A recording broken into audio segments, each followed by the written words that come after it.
This does indeed bring back a whole lot of memories. Many nights sitting out here on Universal's Courthouse Square.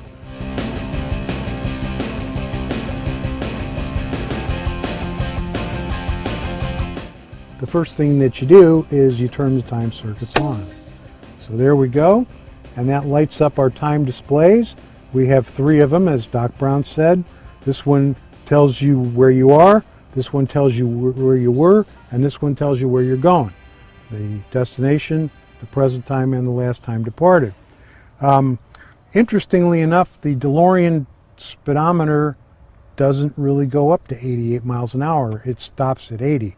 So because of that, we had to create this little extra speedometer so that we could show that it went up to 88. And people say, why did you choose 88? No particular reason other than it's really easy to remember. Everybody remembers 88 miles per hour. Now in the movie, there is the gauge of the plutonium chamber, and Michael J. Fox looks over his shoulder, and we cut to it. It's really in the front of the car, not in the back. That was just something we ended up doing editing-wise. However, of course, right behind me is the flux capacitor, and that's what makes time travel possible.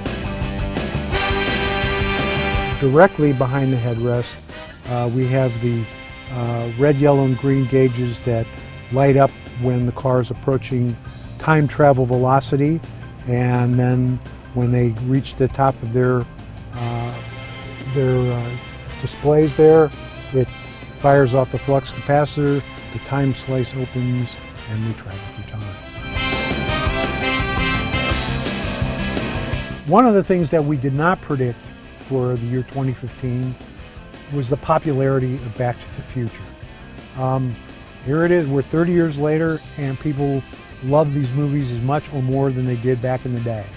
And it is amazing. I always say, if somebody told me back in 1985 that 30 years from now I'd be sitting in a DeLorean on the back lot talking about Back to the Future, I would have said, what are you drinking and could I have some?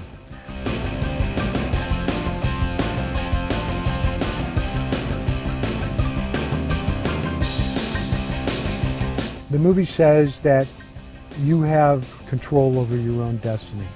The things that you choose to do today could have a very powerful effect on your own future and perhaps on the future of others. And I think to remind people that they do have some power over their own lives and what they do every day can be important is a good thing to remind people about.